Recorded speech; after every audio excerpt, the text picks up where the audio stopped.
Asy Ibnu Athaillah As-Sakandari berkata dalam Hikam Ibnu Athaillah, Bismillahirrahmanirrahim, mata roka minal jahli syai'an man arada ayyuh disa fil waqti ghaira ma azharahullahu fihi. Mata roka tidaklah meninggalkan seseorang minal jahli dari kebodohan. Syai'an sesuatu pun, mata roka minal jahli syai'an tidaklah seseorang meninggalkan kebodohan. Artinya ini perkataan alangkah bodohnya seseorang. Jahlun murakkab atau rajulun la yadri wa huwa la yadri annahu la yadri. Seseorang yang tidak tahu dan dia tidak tahu kalau dia tidak tahu. Namanya jahlun murakkab. Alangkah bodohnya seseorang, man arada ayyuh disa fil waqti ghaira ma azharahu Allahu fihi. Seorang yang menginginkan terjadinya sesuatu di waktu yang tidak dikehendaki oleh Allah. Alangkah bodohnya seseorang jika menginginkan terjadinya sesuatu di waktu yang tidak diinginkan oleh Allah. Ini bahasa guru agung kita, Aba Aos, sederhana, jangan mendikte Allah, jangan mengatur Allah. Dan ini banyak terjadi. Misalnya, kita meminta kepada Allah untuk mewujudkan keinginan kita. Ini kalau secara syariat ya boleh-boleh saja, gitu. Tapi kalau secara toriko, apalagi hakikat, ini sangat dilarang. Kenapa? Karena yang tahu sesuatu yang baik bagi kita itu hanya Allah. Kita seperti anak kecil yang banyak nggak tahunya daripada tahunya. Yang banyak nggak tahunya kemaslahatan untuk kita daripada tahunya. Misalnya kita ingin usaha ini diwujudkan bulan depan. Dia sudah ikhtiar, dia sudah berdoa, eh, lalu memaksa pokoknya tanggal 1 harus hajatnya terkabulkan. Ternyata tidak. Apa yang terjadi? Keputusasaan kepada Allah. Dan ini perkara yang sangat bahaya. Atau suuzon kepada Allah. Dengan mengatakan Allah sudah tidak sayang kepada saya. Perkataan ini sangat menyakit, sangat jelek bagi Allah.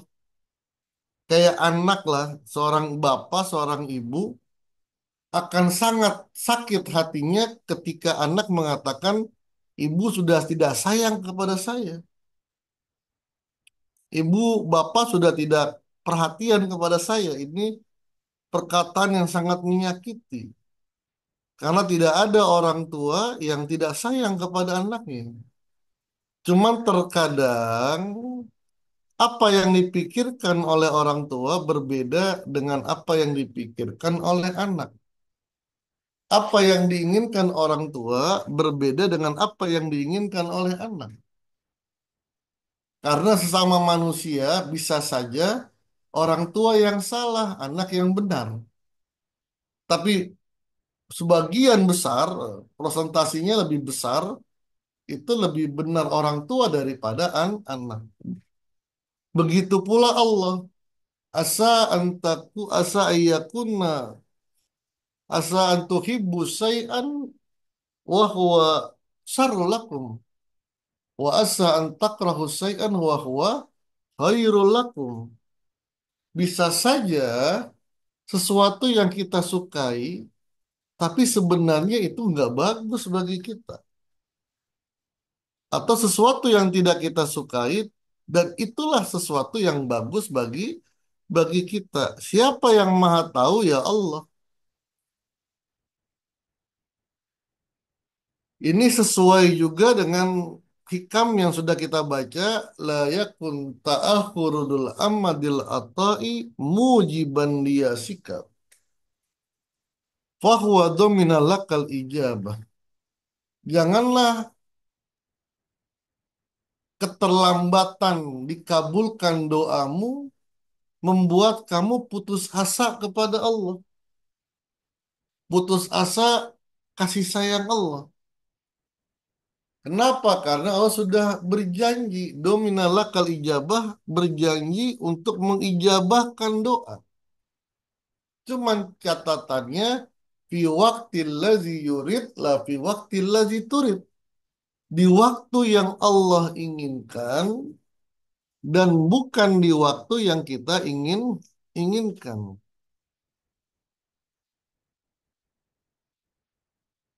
Yang pernah saya berikan ilustrasi, ya anak SMP minta ke ayahnya minta dibeliin motor.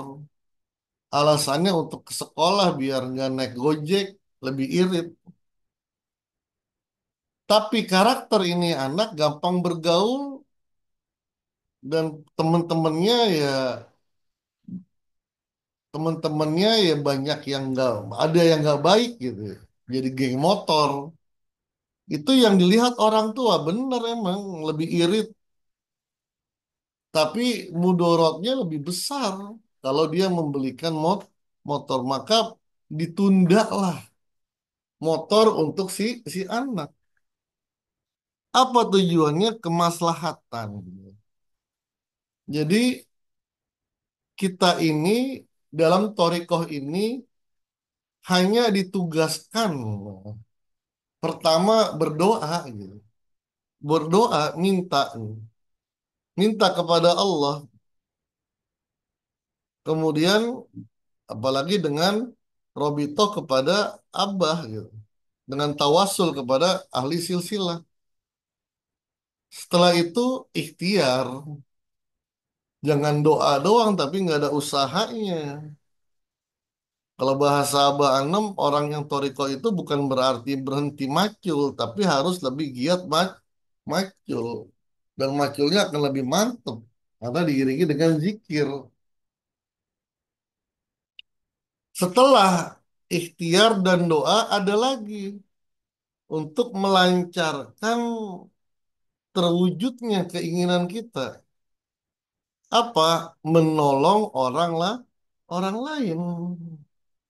Mengaplikasikan ibadah-ibadah yang kita kerjakan. Mewujudkan buah dari zikir yang kita baca. Mewujudkan khotaman yang kita baca.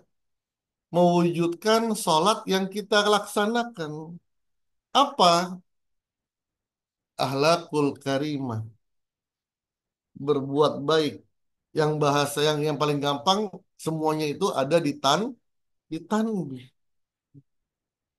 Bantu orang, sedekah, itu yang kalau bahasanya mungkin pelicin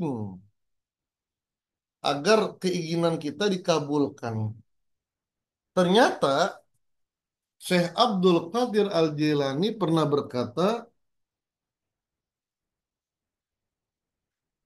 "Ma wasaltu ilallahi, tidaklah aku sampai kepada Allah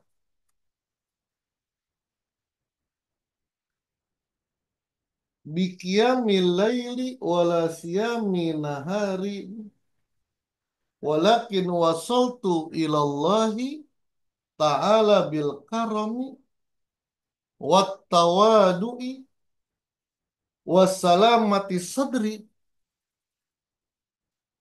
Aku tidak sampai kepada Allah, jadi tidak menjadi wali kutub itu bukan karena sebab qiyamul lail atau puasa sunnah, walakin wasaltu ilallahi, akan tetapi aku sampai kepada Allah menjadi wali kutub yang diyakini oleh sebagian umat Islam bil karomi, dengan perbuatan baik, nolongin orang, sedekah, yang kalau dalam Manqobat baju yang dipakai oleh Syekh Abdul Qadir kalau diminta diberikan,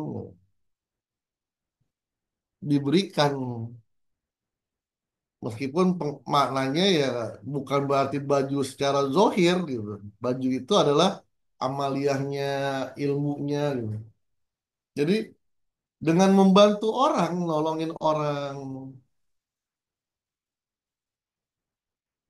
wa tawadu'i, tawadu, jaga diri biar nggak sombong, biar nggak ujub, merasa dirinya kurang, merasa dirinya hina. Maka dalam kitab Ihya Ulumuddin, Imam Ghazali mengutip definisi ikhlas dari Al-Imam As-Susi, mengatakan al-ikhlas tarku ru'yatil ikhlas. Ikhlas itu adalah meninggalkan merasa dirinya ikhlas, merasa dirinya ikhlas. Orang yang melihat perbuatannya sudah ikhlas, itu ikhlasnya harus diperbaiki lagi. Lebih baik mengatakan ya belum benar-benar ikhlas, tapi berusaha untuk ikhlas. Dengan apa? Ya, dengan zikir hofi. Itu cara yang luar biasa itu. Jadi kalaupun Toriko ini dianggap sebagai pasar, sebagai warung, ini barang yang paling berharga yang ditawarkan oleh Toriko ini adalah zikir jahar dan zikir hofi. Dan di antara keduanya yang paling dasar adalah zikir hofi. Dan zikir hofi baru bisa diamalkan dengan prosesi talqin. Zikir hofi itu adalah yang dikatakan oleh Imam Ghazali perbuatan yang tidak dilihat oleh setan, fayubsidu, sehingga setan ingin berusaha merusaknya. Begitu pula tidak dilihat oleh malaikat, tubuh, dan malaikat akan menulisnya. Jadi zikir hofi itu yang nggak dilihat oleh setan, nggak dilihat oleh malah malaikat. Yang tahu hanya kita dengan Allah. Dan bisa dilakukan di mana-mana. Lagi masak, orang ngira kita sedang masak. Hati kita sedang zikir hofi. Lagi duduk, lagi ngopi. Orang ngira kita lagi ngopi nih, ngopi nih. Tapi hati kita sedang ingat kepada Allah. Sedang zikir hofi. Hmm. Wassalamati sodri. Aku sampai kepada Allah dengan hati yang bersih. Tidak ada dengki melihat kesuksesan orang lain. Tidak ada amarah. Tidak ada kebencian kepada orang lain. Itu yang membuat Syekh Abdul Qadir naik makomnya menjadi apa namanya, menjadi wali kutub. Dan seluruh perjalanan wali-wali kutub, wali-wali Allah ahli silsilah bukan hanya rajin sholat, bukan hanya rajin ibadah, tapi memiliki hubungan kepada manusia, kepada makhluk itu sangat baik. Hablum minallahnya, hablum minannasnya sangat baik. Misalnya lah, gitu. eh yang sederhana misalnya kita sedekah. Kita naik mobil, di mobil kita ada uang recehan. Kemudian ada orang minta-minta, di lampu merah kita kasih. Bisa saja doa yang yang dia baca adalah doanya malaikat, doanya Nabi Khidir. Dan bisa saja 1.000 yang kita kasih mengangkat derajat kita di hadapan Allah. Ataupun nolongin orang bukan dengan duit, dengan tenaga. Atau menutup aib orang. Nah, itu menolong. Wallahu fi aunil abdi makan dan abdu fi auni akhi. Setelah itu sudah kita lakukan, doa sudah, ikhtiar sudah, pelicin udah, bantuin orang udah, serahkan semuanya kepada Allah. Yang terbaik itulah yang Allah berikan kepada kita. Wallahu a'lam bishawab. Wallahu muwaffiq ila aqwamit thoriq. Assalamualaikum warahmatullahi wabarakatuh.